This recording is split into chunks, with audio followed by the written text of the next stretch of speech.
People keep asking me, when are prices coming down in Atlanta?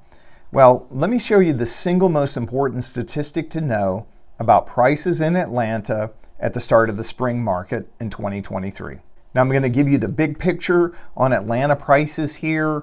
I'm not going to get too granular with the detail. I'm talking about Atlanta Metro as a whole. If you want to know anything about any specific zip codes or specific neighborhoods, just shoot me a message. Okay, so the bad news first and then the good news. And there is some very good news, so stay tuned. This is the year-over-year comparison showing the Atlanta median sales price comparing February 2022 to February 2023. Now look closely here. Prices have not fallen. Prices were essentially the same in February of 2023 as they were in February of 2022. This is really shocking, and I'll tell you why. Now remember, in 2022, interest rates were about half of what they are right now. So why has the median sales price in Atlanta remained essentially unchanged for the last year, despite the fact that interest rates have doubled? And the answer is inventory.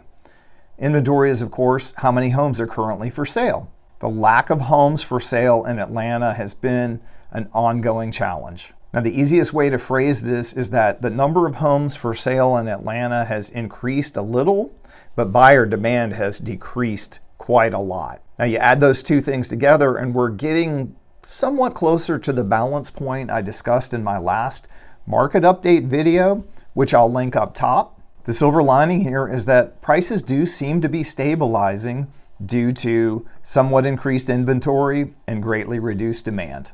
Now let's look closer at these inventory trends. You can see back in June of 2019, the number of homes for sale was at its high point over the last 5 years, but that was still only 3.4 months supply.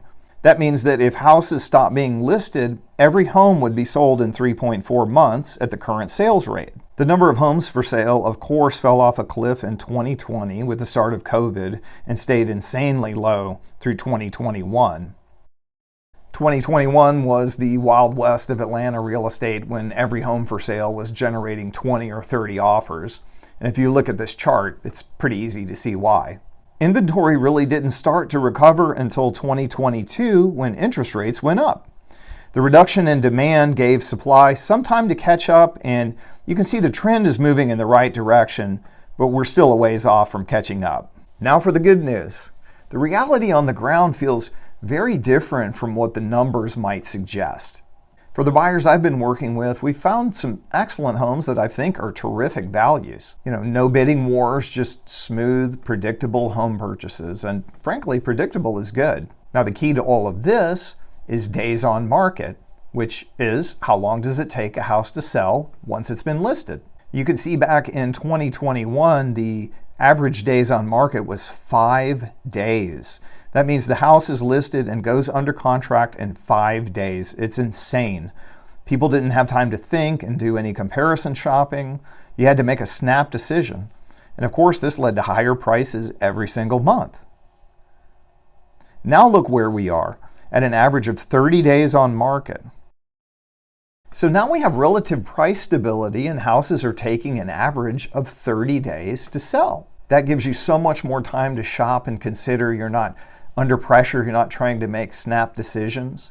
Now, decisiveness is still important, and it's important in any market, but you're able to go and be decisive without all of this external pressure forcing you to make a decision like that. Now, there are some neighborhoods that are still seeing multiple offer situations, but it isn't nearly as big a challenge as it was 2 years ago. In the last few months, I've seen several, very beautiful move-in ready houses that were just sitting there waiting for a buyer. These did eventually go under contract, sometimes after a month, sometimes after 2 months. They did eventually go under contract, and they sold for very attractive prices in today's market. So there are still some good values out there if you know where to look and you got the right person working for you. And I think this spring we will see a nice uptick in inventory. We're 3 years since COVID. People have more or less returned to their normal routines. And frankly, a lot of people who bought second homes, which was one of the problems, interest rates were so low, people were going out and buying second homes. A lot of those people that bought second homes are suddenly discovering, there's a lot of extra expense there. Even though the interest rate is low, there's a lot of extra expense in maintenance, utilities, and upkeep, and maybe they don't need to hold on to that second house. So I'm hearing more and more of those people saying, I think I'm going to sell that extra house up in the mountains or at the lake. And of course, the higher interest rates have taken so much pressure off of the demand side and really allowed that inventory a chance to catch up. If not fully, at least somewhat. So you've probably seen plenty of gloom and doom predictions about how the housing market is going to crash. And I can tell you, right now in Atlanta, it's not happening. The one caveat I would make on prices is if interest rates go up again. We got a surprise with the high inflation number in January. I don't think anybody expected that after last year's interest rate hikes, but it was high again. And, the Fed meets on March 22nd. If the Fed decides to raise interest rates again, I have a hard time seeing how prices won't start to creep back down in Atlanta. Certainly no crash, nothing devastating, nothing, no total loss of property value. Just if interest rates go up again, I think we're going to start seeing a relatively steady decline in Atlanta. So as always, if you're thinking of making the move to Atlanta, please feel free to reach out. My information is in the box below. Love to talk to people planning their move to Atlanta. Thanks for watching.